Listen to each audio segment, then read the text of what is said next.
Hello दोस्तों, स्वागत है आपका अमित डेमरी क्लासेस में। तो हम इसमें ऑलरेडी 2 वीडियोस कर चुके हैं। लास्ट पार्ट में हमने जहाँ पर ख़त्म किया था वो किया था कि हार्डवेयर और सॉफ्टवेयर के बारे में हमने डिस्कस किया था। अगर आपने उस वीडियो को नहीं देखा है तो प्लीज़ उसे पहले देख लें। ठीक है।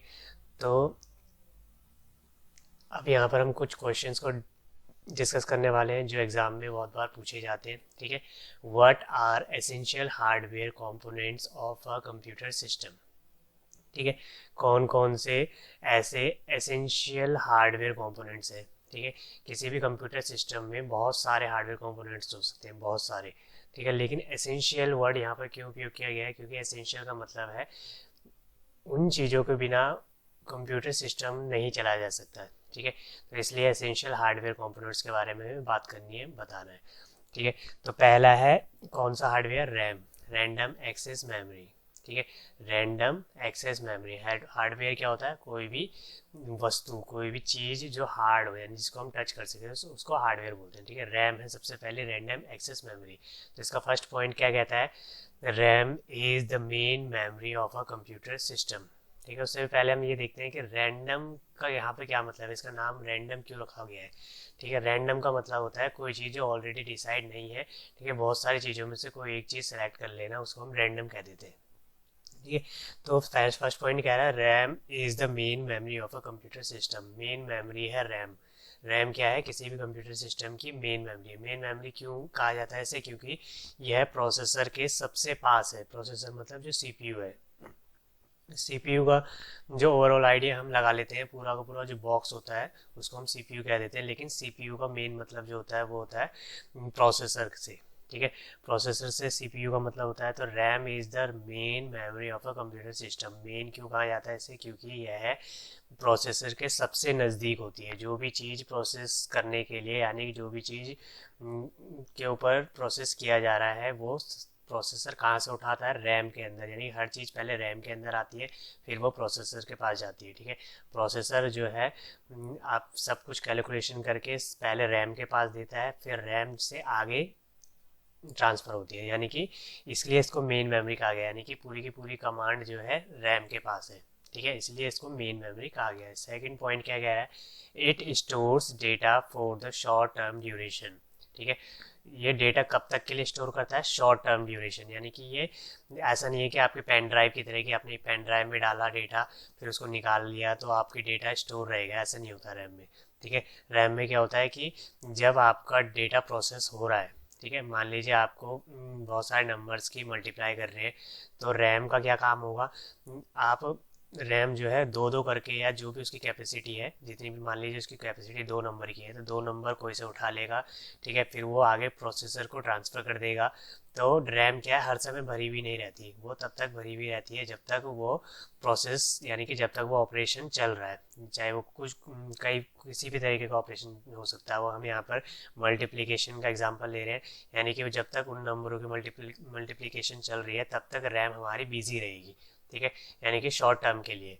ठीक है। ना कि हमेशा के लिए उसमें डेटा स्टोर नहीं रहता, तब तक के लिए ही रहेगा जब तक कि ऑपरेशन चल रहा है। जैसे ही ऑपरेशन ख़त्म, रिजल्ट आ गया, वैसे ही रैम खाली हो जाएगी।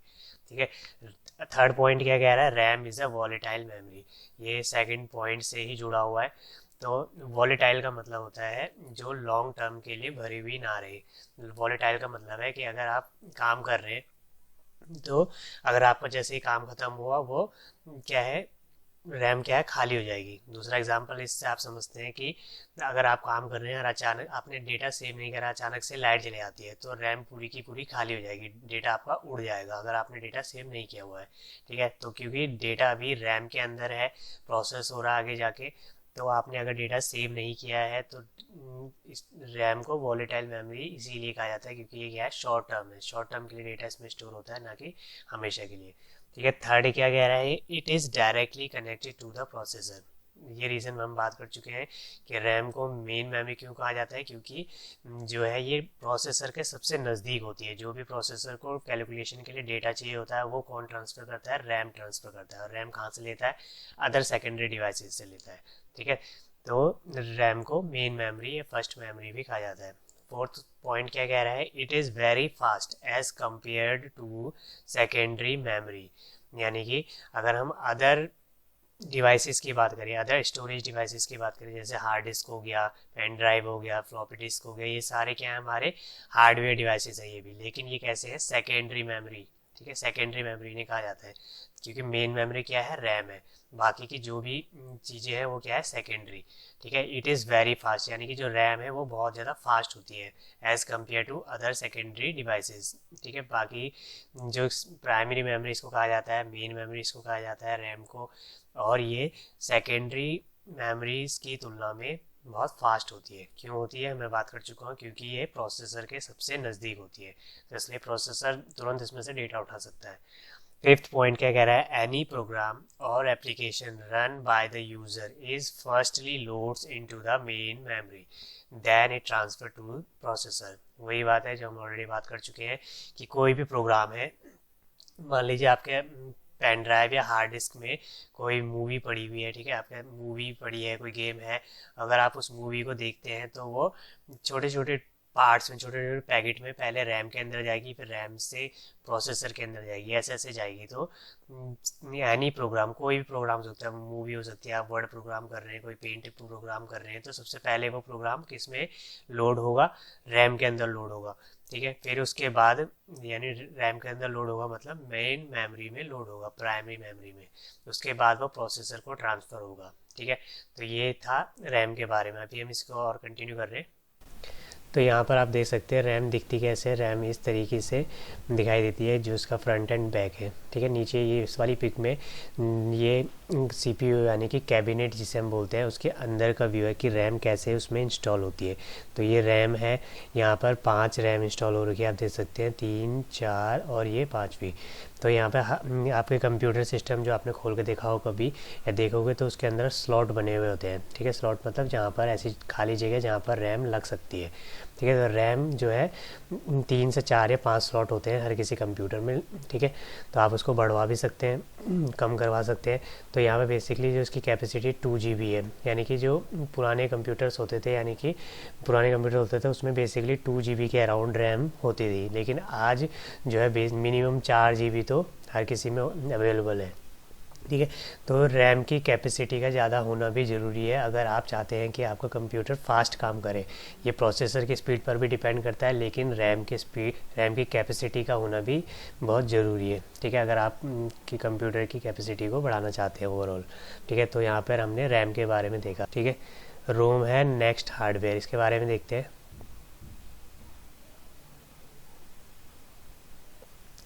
रोम जो है नाम रीड ओनली मेमोरी, यानी कि इसके नाम से पता चल रहा है कि ये एक ऐसी मेमोरी है, एक ऐसा हार्डवेयर है जिसको हम सिर्फ रीड कर सकते हैं। रीड मतलब जो ऑलरेडी चीज़ उसमें डली हुई है उसको हम चलते हुए देख सकते हैं, उसको पढ़ सकते हैं, लेकिन उसमें अपने आप एडिटिंग नहीं कर सकते उसमें। ठीक है, इसका मतलब ये है। तो पहला है ROM is read only memory as per name suggest, जैसा कि नाम बता रहा है, you can only read can not write, इसके अंदर आप लिख नहीं सकते। ठीक है, दूसरा पॉइंट क्या कह रहा है, ROM stores all the boot up information, यानी कि रोम के अंदर क्या स्टोर हुआ रहता है, वो सभी इंफॉर्मेशन जो आपके कंप्यूटर को चालू होने के लिए ज़रूरी है। यानी कि जब आप कंप्यूटर का स्विच ऑन करते हैं, सीपीयू का बटन दबाते हैं, यानी कैबिनेट का बटन दबाते हैं, तो उसके बाद कुछ 1 मिनट के अराउंड या फिर उससे कुछ कम या उससे ज़्यादा समय लगता है। सारी आपने देखा होगा कि एक ब्लैक स्क्रीन इस तरीके से 1-2 ब्लैक स्क्रीन प्रोसेस होती है, तो उसके ऊपर जो भी डेटा जो आप देख सकते हैं इस तरीके से जो डेटा शो होता है, ये सब डेटा क्या है, बेसिकली ये रोम के अंदर, रोम एक हार्डवेयर एक चिप होती है जिसके अंदर ये सब इंस्टॉल होता है कि कंप्यूटर कैसे चालू होगा, कंप्यूटर के अंदर ये सब हार्डवेयर जो है क्या क्या इंस्टॉल है ये सब रीड करेगा, उसके बाद कंप्यूटर चालू होता है। ठीक है, तो ये रीड ओनली मेमोरी है जिसको आप सिर्फ रीड कर सकते हैं, लेकिन इसके अंदर कुछ एडिट नहीं कर सकते। इसको हम आगे देखते हैं। ROM is a non volatile memory, हमारा रोम का ही कंटिन्यू चल रहा है अभी। रोम कैसी मेमोरी है, नॉन वॉलेटाइल मेमोरी। ठीक है, जैसे हमने रैम के अंदर देखा था, रैम कैसी थी, वॉलेटाइल मेमोरी। वॉलेटाइल मतलब जो काम ख़त्म होने के तुरंत बाद खाली हो जाती है, या फिर आपकी लाइट जाए तो खाली हो जाती है, लेकिन रोम ऐसी नहीं होती है। रोम क्या है, एक परमानेंट स्टोरेज डिवाइस होता है। ठीक है, एक चिप होती है जिसके अंदर ऑलरेडी इंस्टॉल की हुई होती है इन्फॉर्मेशन, ठीक है, जो कि आपको बताता है कि आपका कंप्यूटर कैसे चालू होगा, कैसे बंद होगा, ये सारी इन्फॉर्मेशन उसके अंदर होती है, ठीक है। तो नॉन वॉलेटाइल है, यानी कि ये खाली नहीं होती। अगर खाली हो जाएगी तो आपको हर बार प्रॉब्लम झेलनी पड़ेगी, नई डलवानी पड़ेगी कंप्यूटर ऑन करते टाइम। लेकिन उससे बचने के लिए क्या है, रोम क्या है, नॉन वॉलेटाइल मेमोरी, जो खाली नहीं होती है। सेकंड पॉइंट, फोर्थ पॉइंट क्या कह रहा है, not only use in computer system but also in other electronic devices, यानी कि जो रोम है वो सिर्फ कंप्यूटर सिस्टम में नहीं बल्कि आपके बहुत सारे ऐसे इलेक्ट्रॉनिक डिवाइसेस, जैसे वॉशिंग मशीन देखी होगी आपने, ठीक है, कि ऑन करते टाइम उसके अंदर जो ऑटोमेटिक होती है, या फिर आपने मोबाइल फ़ोन होती है, हर बहुत सारे ऐसे अदर इलेक्ट्रॉनिक डिवाइसेस हैं जिसमें रोम इंस्टॉल होती है, जो अपने आप काम करती है, ऐसी चीज़ें ऑटोमेटिक फंक्शन जिनके अंदर होता है। फिफ्थ पॉइंट क्या कह रहा है, ROM is cheaper than RAM. आप इस पॉइंट को भी लिख सकते हैं कि जो रोम है वो चीपर मतलब सस्ती होती है रैम के कंपैरिजन में। रैम महंगी आती है, रोम सस्ती आती है। रोम हैज़ 4 टाइप्स। आप रोम के टाइप्स भी लिख सकते हैं अगर आपको अपना कंटेंट बढ़ाना है तो, ठीक है। एम रोम, जिसको हम मास्क्ड रोम कहते हैं, जो पूरी तरीके से जो है प्रोटेक्टेड होती है, जिसको आप सिर्फ रीड कर सकते हैं। सेकंड है P ROM, programmable read only memory, जिसके अंदर प्रोग्राम सेट कर भी सकते हैं आप। E P ROM, erasable and programmable read only memory, ऐसी रोम जिसको इरेज भी किया जा सकता है, फिर उसके अंदर प्रोग्राम जो है दोबारा से इंस्टॉल किए जा सकते हैं। E P ROM, electrically erasable and programmable read only memory, ठीक है। तो ये सभी टाइप, अगर आप इनको और डिटेल में पढ़ना चाहते हो तो आप इंटरनेट पे बहुत सारा डेटा अवेलेबल है, लेकिन अगर आप एग्ज़ाम का पॉइंट ऑफ व्यू से पढ़ रहे हैं तो सिर्फ आपकी इतनी इन्फॉर्मेशन काफ़ी है, अगर इसको अच्छे से समझ लीजिए, ठीक है। तो नेक्स्ट हार्डवेयर कंपोनेंट देखते हैं कौन सा है, हार्ड डिस्क ड्राइव, ठीक है। हार्ड डिस्क ड्राइव,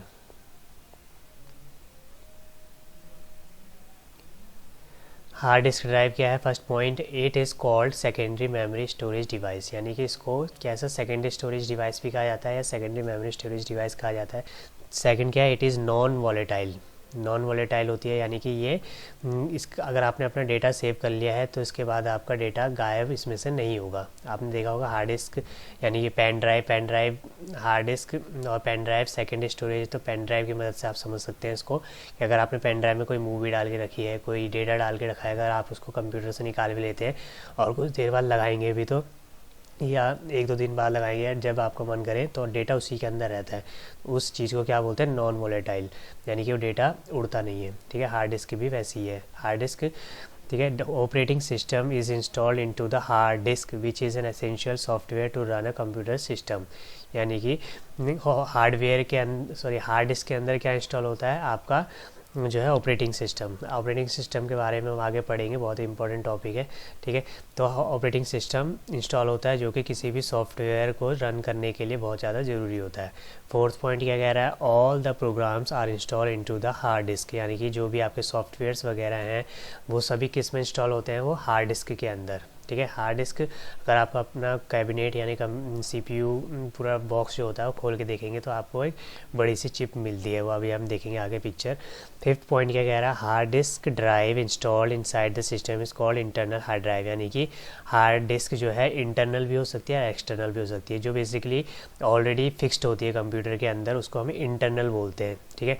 वो उसी के अंदर वो 500 GB की हो सकती है, वो 1 TB की हो सकती है, उससे ज़्यादा की हो सकती है, ठीक है। इट कैन ऑल्सो भी एक्सटर्नल, अगर आपको डेटा और भी ज़्यादा है, डेटा की जो स्टोरेज है वो बहुत ज़्यादा है, तो आप एक्सटर्नल हार्ड डिस्क यानी अलग से और भी हार्ड डिस्क को लगा सकते हैं, ठीक है।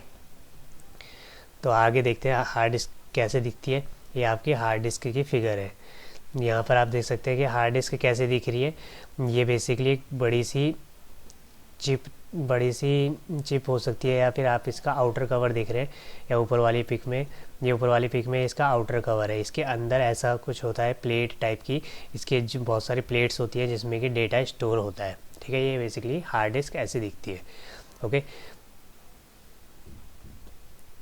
नेक्स्ट डिवाइस कौन सा है आपका, मॉनिटर आउटपुट स्क्रीन, यानी कि इसका होना भी ज़रूरी है, इसके बिना आपका कंप्यूटर पॉसिबल नहीं है, जिसमें कि आपको आउटपुट शो होता है, ठीक है। इसके बारे में देखते हैं क्या है ये। Monitor is the screen which shows the output to the user. Monitor किसको कहा जाता है? एक ऐसी स्क्रीन, जैसे यहाँ पर देख सकते हैं आप, चाहे वो मोबाइल की स्क्रीन हो, चाहे वो आपने कंप्यूटर की स्क्रीन देखी होगी, इसको मॉनिटर कहा जाता है, ठीक है, जो कि यूज़र को क्या शो करता है? आउटपुट, ठीक है। It shows output in pictorial form, चाहे वो ऑडियो फॉर्म भी हो सकती है। पिक्टोरियल मतलब जो इमेज की फॉर्म में दिखाता है। मॉनिटर हैव टाइप्स, मॉनिटर के अपने कुछ टाइप्स होते हैं, जैसे cathode ray tube, CRT monitor जिन्हें बोला जाता है।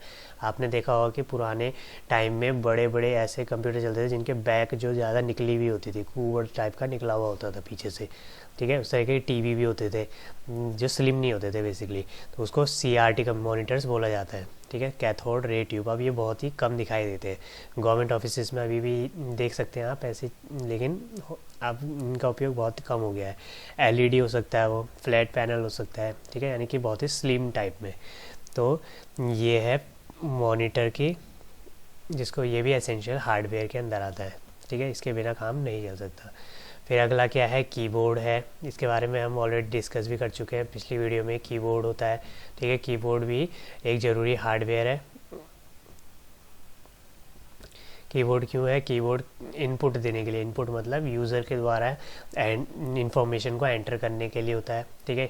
दूसरा है mouse. Mouse is an input device to enter the data. इसका उपयोग भी डेटा को एंटर करने के लिए किया जाता है। ये क्या है? इनपुट डिवाइस है, इनपुट डिवाइस है। और इनपुट आउटपुट के बारे में हम ऑलरेडी बात कर चुके हैं पिछली वीडियो में, आप उस वीडियो को देख सकते हैं। प्रिंटर है। प्रिंटर कैसा है? आउटपुट। आउटपुट का मतलब है कि ये हमें देता है, ठीक है, ये हमें प्रिंट करके पेपर देता है। आउटपुट डिवाइस है प्रिंटर, ठीक है। तो ये हमारे बेसिकली हमने बात की कुछ एसेंशियल हार्डवेयर्स के बारे में, ठीक है। हार्डवेयर होने को तो और भी बहुत सारे हो सकते हैं, जैसे पेन ड्राइव को आप ले सकते हैं, आप फ्लॉपी डिस्क को ले सकते हैं, या आप और भी कई सारी चीज़ों को ले सकते हैं, लेकिन हमने बात की थी एसेंशियल, जिनके बिना काम नहीं चल सकता, ठीक है। ये काम करना बहुत मुश्किल हो जाता है कंप्यूटर सिस्टम पे, तो उन्हीं को हम एसेंशियल हार्डवेयर कहते हैं। तो हमने इनके बारे में बात की, रैम, रोम, मॉनिटर, कीबोर्ड, माउस, प्रिंटर, ये बेसिकली आपके एसेंशियल हार्डवेयर है, ठीक है। आप इस वीडियो को जरूर देखें। अगर आपको वीडियो पसंद आ रही है तो please like, share and subscribe जरूर करें। आगे मिलेंगे हम नेक्स्ट वीडियो में एक नए क्वेश्चन के साथ। Thank you for watching.